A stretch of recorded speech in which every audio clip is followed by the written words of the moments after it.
صندوق المقاصة أنه يجب أن يبقى صندوق المقاصة، لأنه هو الذي يحمي الفئات الضعيفة من الزيادات المهولة في الأثمان. وفي نفس الوقت يجب إلغاء الحماية والاستفادة من صندوق المقاصة، يجب إلغاء هذه الاستفادة بالنسبة للشركات الكبرى التي تغتني من صندوق المقاصة. للحيث ضد النظام التقاعد بالمؤسسات العمومية، الصندوق الجماعي لمنح رواتب التقاعد، إنها إذن مسيرة من أجل الكرامة كذلك، لأننا نريد حوار حقيقي وليس حوار مغشوش. والدليل على أن الحوار مغشوش هو أنه في الوقت الذي يكون هنالك حوار مع بعض القيادات النقابية فالحكومة تبادر إلى الزيادة في الأثمان. أي حوار هذا الذي يتم بمبادرات تجهز على مكتسبات الموظفين؟ كذلك أي حوار هذا بعد أن تم الاتفاق على اتفاقية رسمية، هي اتفاقية 26 أبريل 2011، ومع ذلك لا يتم تطبيقها إلا جزئيا. إذن في ظل هذه المعطيات هنالك هذه المسيرة للكرامة. والآن ما هي الآفاق؟ الآفاق أنتم ترون اليوم أبريل 2011، ومع ذلك لا يتم تطبيقها إلا جزئيا. إذن في ظل هذه المعطيات هنالك هذه المسيرة للكرامة. والآن ما هي الآفاق؟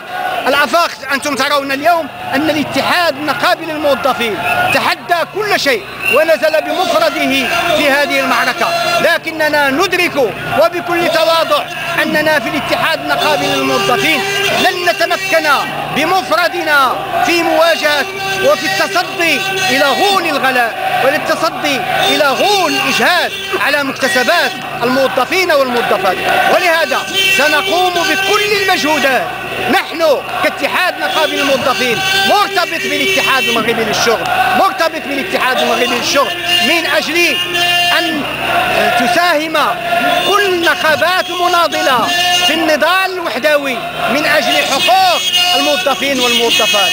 إننا ندعو بهذه المناسبة كل المناضلين والمناضلات الشرفاء، كل النقابات المناضلة إلى جبهة نقابية موحدة للتصدي لأعداء الطبقة العاملة، ومن أجل الوحدة النقابية التنظيمية المنشودة، ومن أجل الإضراب العام الوطني.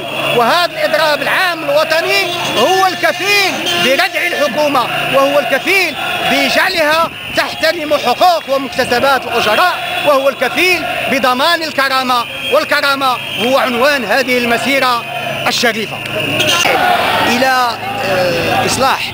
ولكن الإصلاح يجب أن يسير في اتجاه إلغاء الاستفادة من صندوق المقاصة للأغنياء، وإلغاء الاستفادة من صندوق المقاصة للشركات الكبرى التي تلتهم الجزء الكبير من صندوق المقاصة. ولكن يجب في نفس الوقت الحفاظ على صندوق المقاصة لحماية القدرة الشرائية للكادحين، لحماية القدرة الشرائية للموظفين الصغار والمتوسطين، ومن أجل ضمان العيش الكريم لهذه الفئات. الحكومة هي حددت الفقراء ب 3 مليون المغرب، واش من بعد هي يلاه كيف البقية كلهم أغنياء؟ إن هنالك أكثر من 10 ملايين من الفقراء ببلادنا، وكل الإحصائيات التي تعطيها الحكومة حول عدد الفقراء هي إحصائيات مغلوطة. وبالإضافة إلى هذا إن الإجراء الذي تريد أن تقوم به الحكومة وهو إعطاء منح لما يسمى بالفقراء هو إجراء غير قابل للتطبيق في بلد كالمغرب، في بلد يعرف الرشوة، وكل هذا سيصبح مجالا لاختناء عدد من المسؤولين. ولهذا فالحل المطروح من طرف الحكومة لإعطاء منحة للفقراء هو حل وهمي، والهدف منه هو تمرير الإلغاء لصندوق المقاصة. ونحن لن تنطلي علينا هذه اللعبة، وسنتصدى لما يسمى بالمنظور الإصلاحي للحكومة، وسنستمر في المطالبة بالزيادة في الأجور وبتجميد الأثمان. الكبار اللي كيجي شي حاجه كيهربوا ما كيبقاوش هنا. لهذا حنا كندعيو وكنحملوا المسؤوليه التاريخيه، كنحملوا المسؤوليه التاريخيه لجميع المركزيات النقابيه على اساس باش تحمل المسؤوليه ديالها، وحنا كنديروا اللي علينا. وهذه القضيه هذه رساله قويه كنقولوها القياده ديال الاتحاد المغربي للشغل اللي كدير علاقه مشبوهه مع ارباب العمل وكتوقف المسيره النضاليه اللي اتفقنا عليها في المؤتمر العاشر، واللي كنقولوا بانه حنا مع الطبقه العامله، حنا الناس اللي كيدافعوا على الطبقه العامله، حنا الناس اللي كيخدموا الطبقه العامله ماشي باش يستخدموها.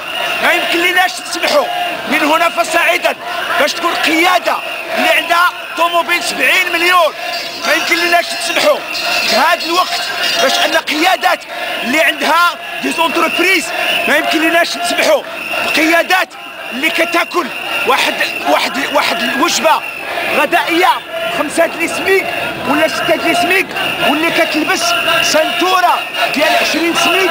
عباد الله لا يمكن.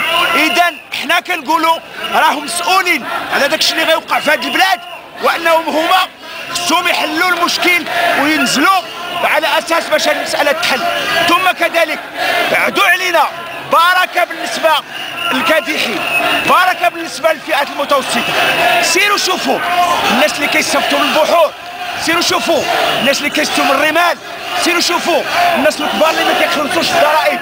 الجامعه الوطنيه للقطاع الفلاحي عندها حرب كبير اليوم على اساس كتقول عباد الله واش الضرائب هما الوحيدين اللي كاينين عندنا وكيخلصوهم غير الموظفين والموظفات؟